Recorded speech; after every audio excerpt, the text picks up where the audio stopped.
Assalamualaikum warahmatullahi wabarakatuh. Perkenalkan, nama saya Aldila Aulia Wanjira Gatis. Pada kesempatan kali ini, saya ingin mempresentasikan tentang materi kas kecil pada administrasi perkantoran untuk sekolah menengah kejuruan. Next, please.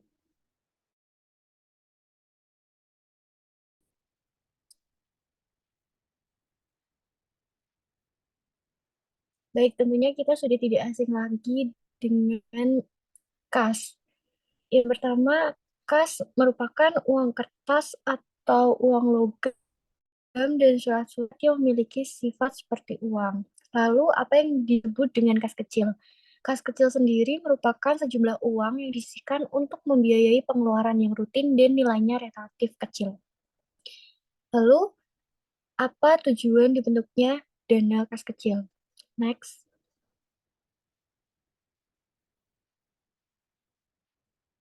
Tujuan dari dibentuknya dana kas kecil yang pertama adalah membayar pengeluaran yang jumlahnya kecil dan mendadak.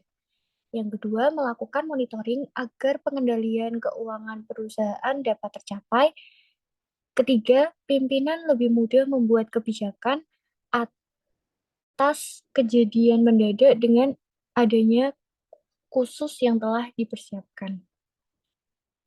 Dan yang terakhir, yaitu pembayaran lebih praktis karena sudah dipersiapkan. Next, bagian atau orang yang terkait dalam pengelolaan dana kas kecil. Yang pertama yaitu kepala bagian keuangan, yang dimana kepala bagian keuangan tugasnya menekan besarnya dana kas kecil atau uang yang ditetapkan harus sama, di mana pada bagian utang ini tugasnya membuat bukti pengeluaran kas sesuai kebijakan kepala bagian keuangan. Yang ketiga, bagian kasir. Tujuannya menyiapkan cek berdasarkan bukti pengeluaran kas yang diterima dari bagian utang. Yang keempat, petugas pengelolaan kas kecil. Tujuannya menerima cek dari bagian kasir menggunakan cek ke. Pada bagian pemakai dana kas kecil, tujuannya adalah membuat surat permintaan pengeluaran kas kecil, membuat laporan penggunaan dana untuk diserahkan kepada petugas pengelolaan dana kas kecil. Dan yang terakhir adalah bagian akuntansi, tujuannya adalah mencatat mutasi dari kas kecil tersebut.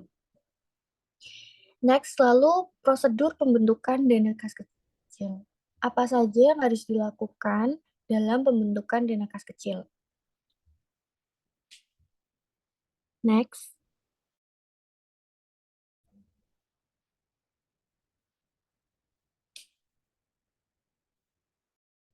Bagian keuangan melakukan perkiraan pengeluaran rutin dan nominal kecil ataupun biaya untuk kejadian tak terduga. Yang kedua, mengeluarkan cek itu bagian bendahara yang mengeluarkan karena untuk pembentukan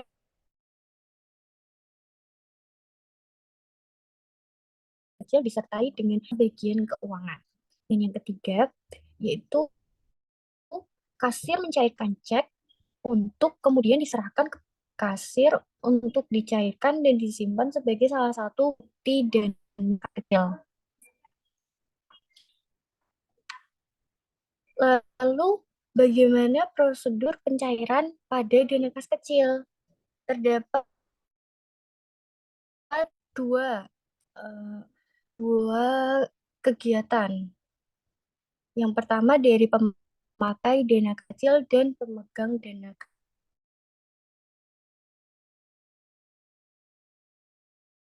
kecil. Next.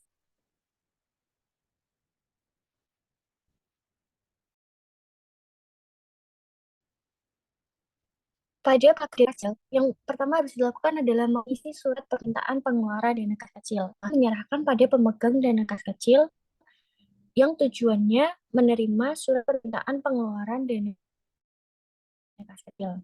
Menerima uang tunai dengan permintaan pengeluaran dana kecil. Setelah penyerahan uang tunai dan surat permintaan pengeluaran dana kas kecil, pemegang dana kas kecil menerima bukti-bukti penggunaan dana kas kecil. Tentunya kas kecil mengumpulkan bukti-bukti penggunaan dana kas kecil tersebut. Setelah itu, pemakai kas kecil mengisi formulir bukti pengeluaran kas kecil berdasarkan data bukti penduduk. Lalu, pemegang dana kas kecil memberikan cap lunas kepada bukti pengguna kas kecil dengan permintaan pengeluaran dana kas kecil.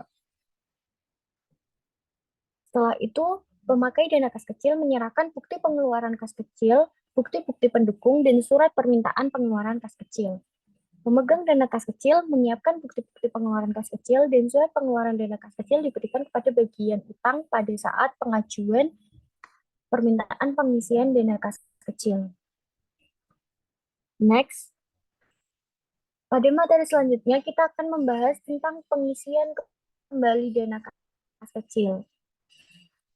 Pada materi ini, kita akan membahas dua metode yang digunakan untuk pengisian kembali dana kas kecil. Yang pertama adalah metode impress, yang dimana metode ini mengisi sesuai dengan nominal yang dikeluarkan atau pencatatan bukti transaksi pada akhir bulan, sehingga hanya mengumpulkan bukti-buktinya saat mengajukan kembali kas.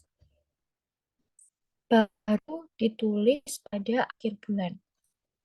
Pada metode fluktuasi, mengisi nominal lebih besar atau kecil dari yang dikeluarkan kas kecil, atau pencatatan dilakukan waktu hari penggunaan dana tersebut, sehingga selalu dilakukan pencatatan. Next, terkait dengan dokumen yang dibutuhkan, apa saja dalam pengelolaan dana kas kecil, kita akan membahasnya satu persatu. Yang pertama adalah bukti kas keluar.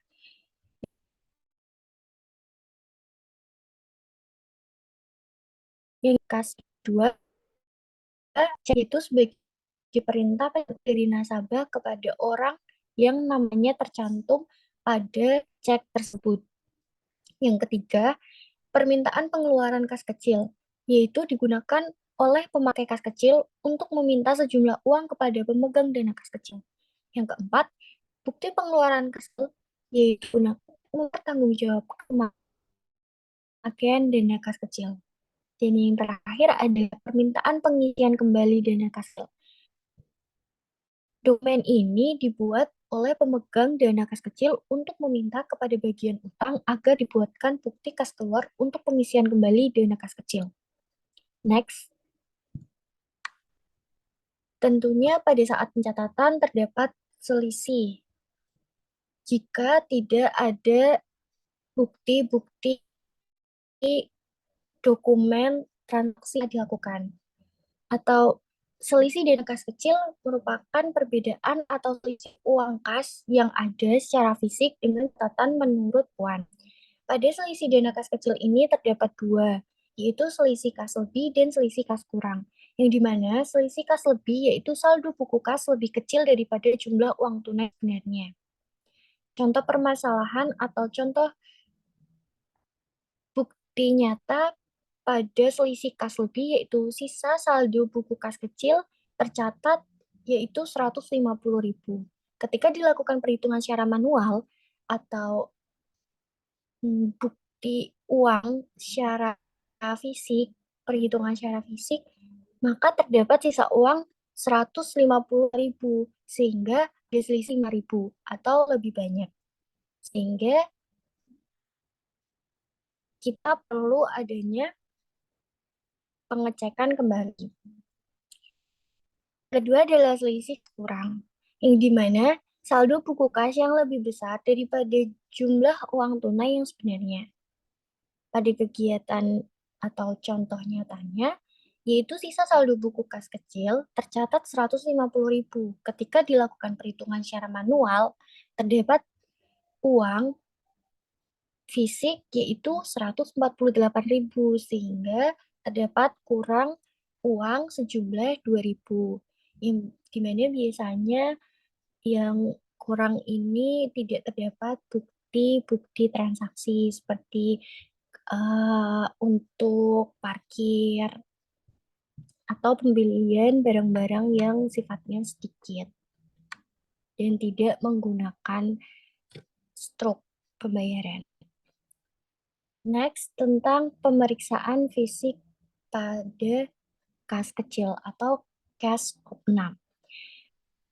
Dua bentuk pencegahan agar tidak terjadi penyelewengan penggunaan dana kas kecil oleh karyawan atau pemegang kas itu sendiri. Atau bisa disebut tidak adanya korupsi pada kegiatan atau pada bagian pemegang dana kas kecil. Sehingga perlu adanya perhitungan atau pemeriksaan jumlah fisik dana kas kecil secara berkala. Besar saldo dana kas kecil yang diperiksa harus sama dengan saldo yang ada di pembukuan. Next,